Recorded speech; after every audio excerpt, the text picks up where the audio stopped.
So today I want to answer a question that was posed to me in my Discord by one of my wonderful viewers. He asked me how to build an Izzet deck. So my answer kind of came in at least two different flavors. Izzet is a very interesting color combination because you can build it in many different ways, just like any other color, but I feel like it's the disparity between the low end and the higher end is pretty huge. So to take a look at how to build Izzet, I thought it'd be a good idea to look at maybe just a couple of existing decks I already have and just compare and contrast them to see what the difference actually is. So let's start at the bottom end here. I'm using Belmore as an example because it is one of my favorite commanders in this color pairing. It's nice to have a commander for each color pairing or triplet, just so you have some variation, because the days get boring sometimes. You want to mix it up, and this is a good idea to do for every color combination to try and find what kind of wizard you are. So I've chosen Belmore for the low end. So how would I choose to build an aggressive Izzet build? Well, you can see here Belmore's 2 mana, and it's good because the curve is low. And although it's uncommon, it does have a pretty crazy synergy kind of ability built in. So whenever you cast instant sorcery spells, creatures you control get +1/+0 trample until end of turn. This is deceptively a lot like Prowess. If you build your deck to just have instants and sorceries, which this deck does, how many do we have here? We have 25 instants and sorceries. I'll say that's pretty damn good. 25. You're going to be triggering this a lot of the time. And how many creatures do we have? We have 33. So yeah, you want to have a high creature count, low curve for a low curve deck. And the reason for that is you want to hit what I call critical mass. You're not going to get very far with an aggressive deck if all your creatures are just really big. You can't have like 25 5-drops and so on and so forth. It's just not going to go that well for you if your aim of the game is to win with a fast command like this. I wouldn't recommend to build Belmore as a control finish because it doesn't really have any long game. And what do I mean by that? Well, it just cannot recoup its value.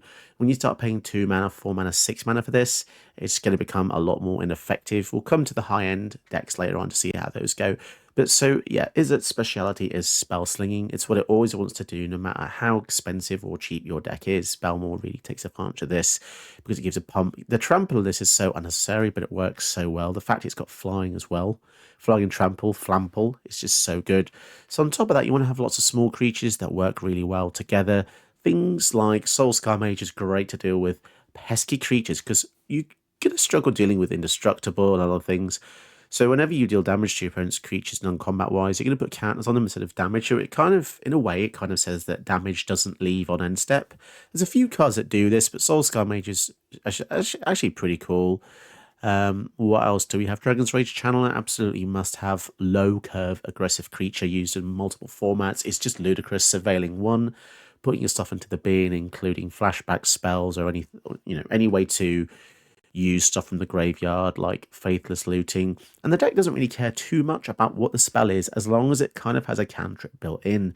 What's a cantrip? Well, cantrip is basically a card that recovers itself. So 1 mana, draw a card effect with something stapled on top. It's surprising how many of these abilities there are. There are many, many, many. You could even count things like Strike It Rich as that because it's got flashbacks. You kind of get in 2 out of 1 uses. Just really fantastic. The other good thing about Strike It Rich is it not only gives you a trigger for Belmore to give your whole team prowess as such, but you can then use that mana to keep going off, and things like that are just really nice. It's the one deck that I would say Opt is actually pretty good and consider. I don't normally like playing 1 mana draw spells because it doesn't really give you advantage. It's just 1-for-1 replacement. Even stuff like Brainstorms, it's okay in this deck. I'm not a huge fan of Brainstorm if you've watched the channel. But yeah, keep it low to the ground, keep it aggressive. You don't want too many rocks because what are you actually ramping into? By the time you get to the end game, it's going to be risky and risky because your commander is harder to cast. Now, it's a very difficult thing to kind of judge how Magic decks do and how they perform given the mana cost of it and the mana cost average of your deck. It's not something that you can kind of learn overnight. It's something that's taken me many years to hone, and it's something that comes naturally to me now, and hopefully to you too after maybe watching a few of these videos. Maybe you just kind of get an understanding of what Izzet actually is. So in essence, Izzet is a spell slinger deck, and if you want to go low end, go aggressive to kind of fortify that plan, apart from the creatures that are just 1 and 2 mana, you can use stuff like Gutter Snipe. Now, this is a great kind of middle ground card because it works really well in this build, but it also works really well in an expensive build Spell Slinger as well. And that's just because the mana is 3 mana. if you think if you try and think of your curve as the amount of turns around a game, most historic Brawl games are probably determined by turn 5 or 6, to be perfectly honest, probably even sooner. And if you think of the logic this way, the cheaper your cards are, the more cards you will be able to cast in that 5 or 6 turns. And I know it's kind of depressing to think that the turns are so short. That's just the way Magic is 1v1. It's a very hyper-aggressive format. It is nothing like 4-player Commander. And that is a different kettle of fish. And I know that because I've tried to build Balmor in 4-player, and it is so difficult. Some things are just better for 1v1, and this is definitely one of them. I wouldn't recommend building this in 4-player Commander because you have to deal 120 damage. Essentially, that's the big thing a lot of people forget. Some things translate well, some things don't. But yeah, 1v1, this is absolutely sick, and the rarity means nothing in 1v1 because if your opponent spends a kill spell to kill this, it's a kill spell. A kill spell is a kill spell, and if they're killing anything else, and a Sprite Dragon, Magda, it means that your commander is left to do the work. Now, this is something like Balmor, you want to kind of deploy this late. You don't necessarily have to deploy this early because it's going to be a huge target. So once you've maybe got 3, 4, even 5 creatures out, you might want to play Balmor and then an Ops. You're going to give your whole team a huge boost, and it's just going to be absolutely wonderful.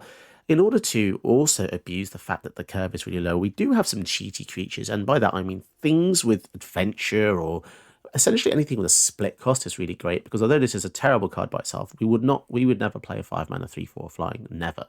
However, it has a sorcery built in, and you're kind of cheating the duality of this card, right? Because in a pinch, you can use the draw ability, and if you're desperate, you can just drop 5 mana on the dragon. It's actually pretty good. The versatility is worth considering, and I think cards like this are definitely not really thought about. I think people are too cutthroat, and it actually makes you a worse player. You need to consider all your options. Do not just watch LVD, CGB, and use all their powerful cards. Yes, they use powerful cards, but they're trying to hit a certain audience. In order to develop yourself as a player, you need to explore, find new avenues, just explore, just try new things. And I promise you, you'll be rewarded, because failure leads you to more victory. That's the most important lesson I can give you. If you're finding yourself losing with a deck, something's not quite right, just change something. Even if you change one card after each game, I promise you, you will learn something. You'll learn either the card's good or the card's bad. Either way, if you're not happy with losing lots, changing the deck is the only way to improve your style. This is for Izzet, this video, but it does apply to deck building across many different other colours and facets of the game. So try and use this as a primer going forward to building fast decks. And to get some long game out of Balmor, it is advisable to have a few ways to do that. You don't want to overload your deck with too many big drops. So stuff like, I find that I say stuff like a lot, but stuff like Talrand is wonderful. Casting a spell gives you a Drake, and then this kind of perpetuates even more, right? Because now you've got more Drakes, so you're going to get that +1 power boost and trample to all your Drakes. It's just wonderful. Mana Form Hellkite is very, very similar. This makes kind of a Drake. They go away at the end step, but they have haste.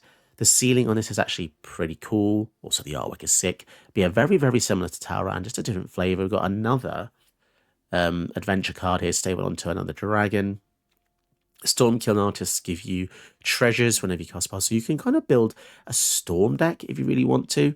Throws a chaos lets you cast this over and over again by discarding a land from your hand. And yeah, you get the picture. So keep the curve low, reduce the amount of mana rocks you have. I've got a couple here and a few treasures. You don't need too many, because if you're drawing loads of mana rocks, a load of ramp, you're not killing the opponent. And each turn you pass without applying pressure is one extra turn the opponent has to take you out and kill you.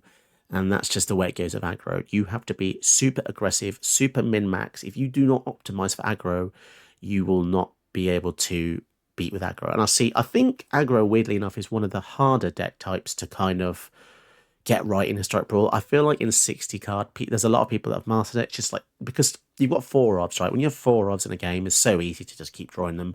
But I think people do struggle making aggro. I don't actually see that many aggro. It's more cancerous than that. It's more blue, black X decks, which are just trying to stop you ramping up so big to 7 mana than winning the game. 7 mana's the name of the game here, but against green, you have to be fast. So don't waste your slots on things that don't do anything. Everything in your deck needs to apply pressure, dealing damage, applying creatures, taking out blockers. Think Twice is a bit slow, but it's got flashback. So you get the picture. So hopefully this gives you an idea of how to build fast Izzet. So let's move on to another archetype. I'm going to quickly interrupt this video to tell you this video is not sponsored, and because of that the channel does need help from people like you. So if you do want to support the channel in your own way, you can like and subscribe, which is completely free. But if you want to go the extra mile, you can donate to the channel via my Ko-fi link below, or become a channel patron. And if you become a channel patron, you can get a custom video of your choice. Check out the details below. So now for the other side of the coin. Now this is I guess this is difficult too, but with something like Niv Mizzet, just remember we're not saying this is just for Niv Mizzet. Anything that's 5, 6, 7 drop that gives you value, it's going to be, this is going to be the type of deck you want to do, and it's going to be a lot more control-y. So with Niv Mizzet, you have a lot more defensive spells, and this applies to a lot of blue decks, because when you deploy a huge threat commander, you need to be able to protect him. And if you can't, you've essentially been time warped and your opponent's got a free turn. Because if you spend 6 mana and they Doomblade it, it feels absolutely terrible. So with big commanders, any color deck, just you need some 1-drop protection. I'll say 1-drop protection or less because it's the cheapest amount of mana you can use to protect your general. Why would you use 2 mana protection when you can use 1? And that's why the deck has Dispel, Spell Pierce, Stone Dismissal can bounce your commander back to your hand. We've got an offer you can't refuse.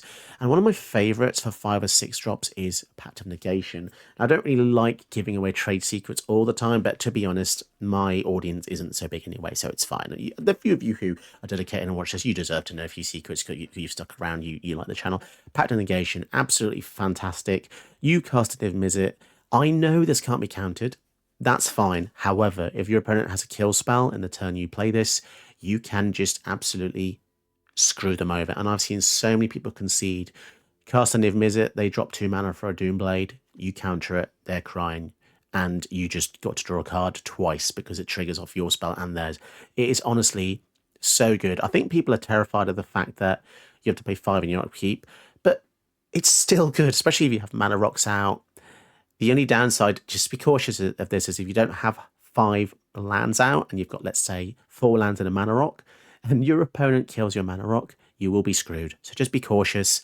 But yeah, protecting your big threats is definitely important, especially in Izzet, because Niv is, I'll admit, Niv is a very cancerous, toxic deck when built in certain ways. Now, a lot of people build Niv Mizzet to be counter-tribal.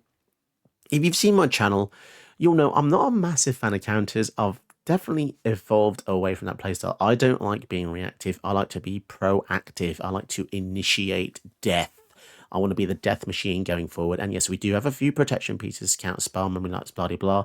But the main things we want to do is be pushing the agenda forward. So we want to be killing all our opponent's creatures. We want to be drawing even more cards and dealing more damage to our creatures to their creatures with Goldspan Dragon. Jinga Tactics makes it so you kind of lock the game out for them. So yeah, this is definitely the nasty route. This is the route people do not appreciate playing. But when you use stuff like Niv Mizzet, you will be paired against other people who feel the same way. So yes, big Izzet still cares about spells. So you can still have stuff like Gutter Snipe in here, and even better Fire Inscription, which is 100% power creep. You know, how do you make a Gutter Snipe better? Make it an enchantment. It means it's immortal to so many things, you know. The Gutter Snipe will die to so many kill spells, board wipes. The Fire Inscription just sits there, and it tempts you when it comes in. I mean, not a huge fan of power creep, really. I don't like it when it does that. I mean, you know, enchantment is probably, yeah, enchantment is the most difficult card type to kill in the entire game. Some people argue Planeswalker. Incorrect. You can attack Planeswalkers. You cannot attack enchantments. Enchantments are broken OP in many regards, especially when you're putting something with like Gutter Snipe's ability on it, and especially when you consider you can have both out. Every spell you cast deals 4 damage to each opponent. You know, people think Perforos is good. Gutter Snipe is just as good, maybe even better than Perforos in many ways. Although Perforos, yes, is indestructible, but Gutter Snipe's 1 cheaper, and you can kind of storm off with spells probably a little bit easier than storming off with creatures coming in. So yeah, just because you have a big curve, by the way, doesn't mean you want to abandon or abuse your low drops. You definitely want to have 1 drops, 2 drops, because if you think about it this way, you want to create a balance, right? You can't just pray that you have few one drop, two drops, and then get to 6 mana, drop it, and then it dies, and you're going to have to spend 8 mana, 10 mana. You need to be doing other things before that. You need to be oppressing your opponent if this is the kind of deck you want to do. Stopping your opponent doing things. Narset stops them drawing. Mystic Study gets you more cards. This is, by no means, this is not a very nice deck. It is very evil. The One Ring, which I've kind of abstained from now, I don't tend to use this anymore just because it's a bit boring, but you do you if you want to use it. It's very strong. Obviously, Time Warp, Jingataxius, Aaron's Epiphany, River's Rebuke. This is a fairly old template now. I could probably update this to be even more evil in a lot of ways. So yeah, big Izzet. Still cares about spells.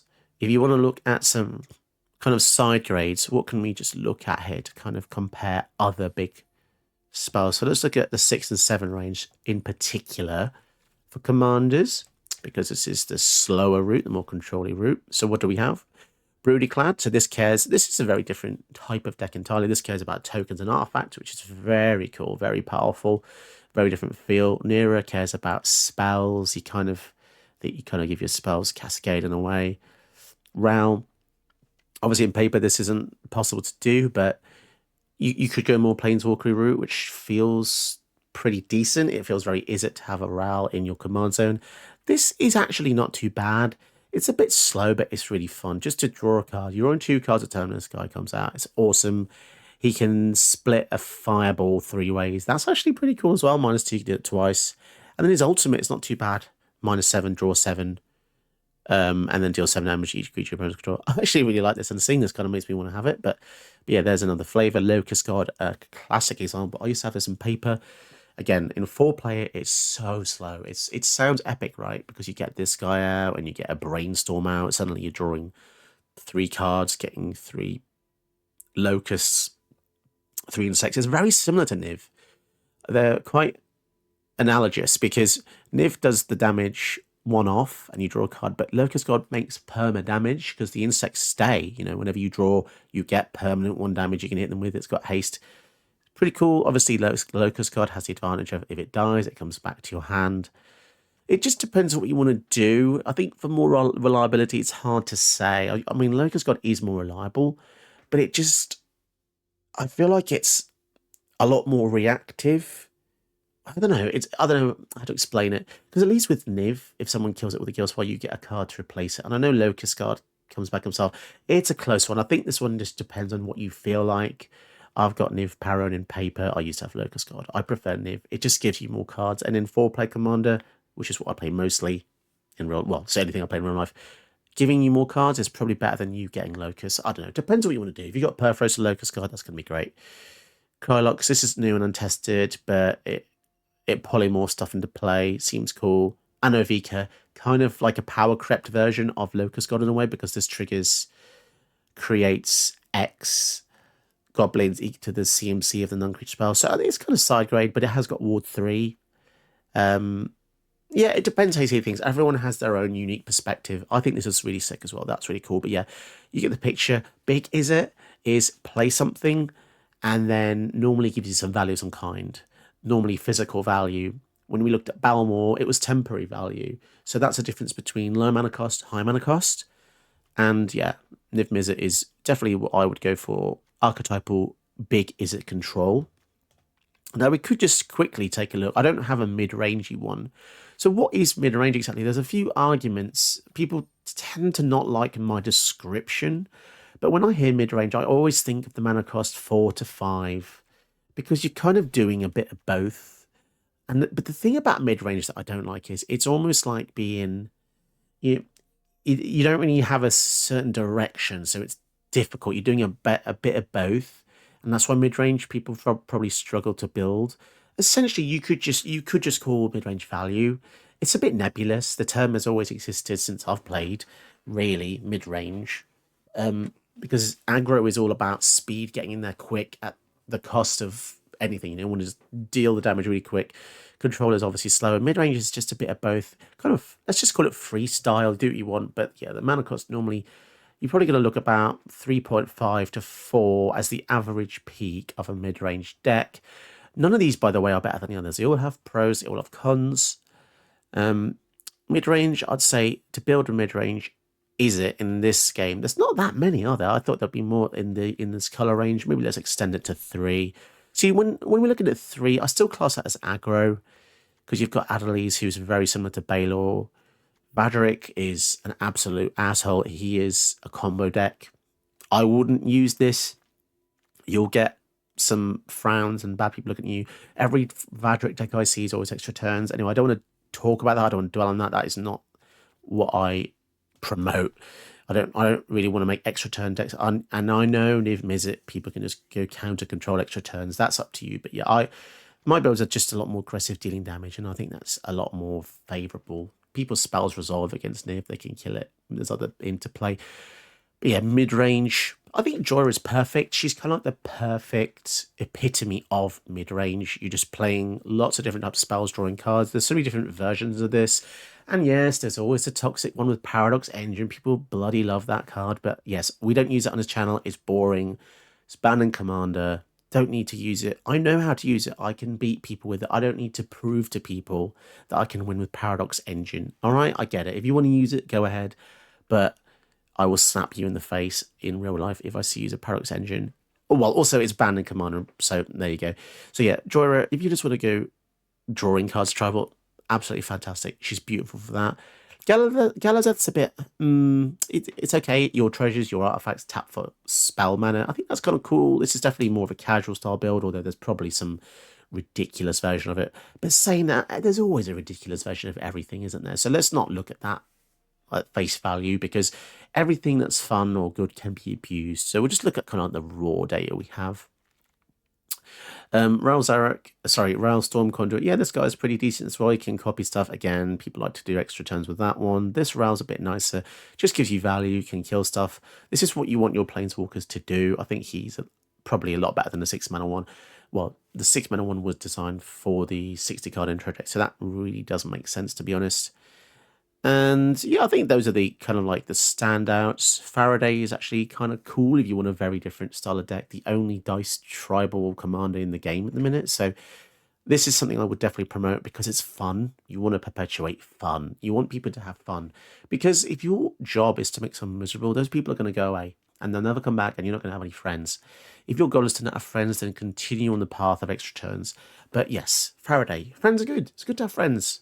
There's a lot of people, stances that want to absolutely eradicate and destroy people, but you know what?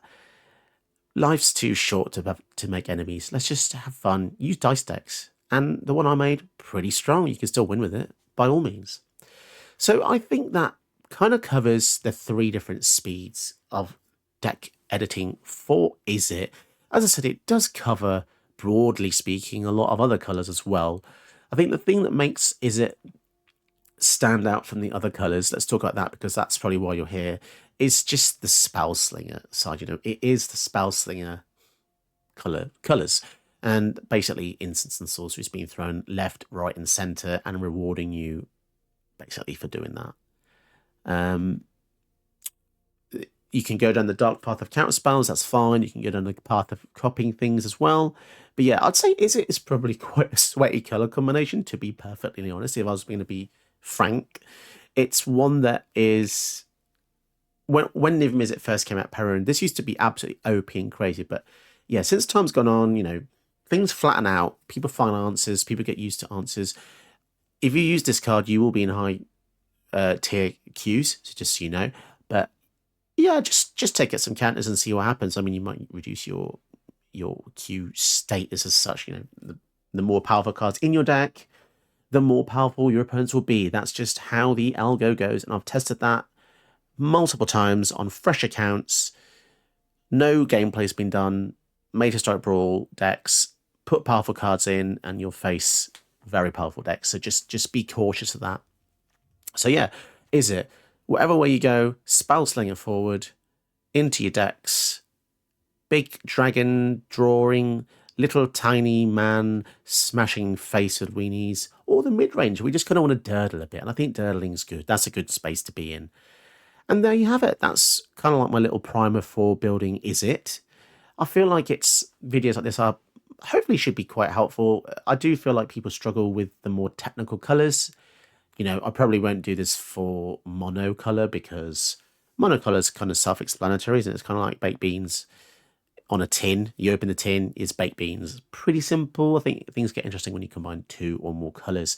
Tell me in the comments below if you'd like me to do a video like this for another color combination. And if I get enough people saying they do want a different color combination, then I'll just do it. It's pretty easy to make these videos. I want to be a specialist in something, you know. I'd like to do well on YouTube. I want to be the reason you keep coming back to the videos.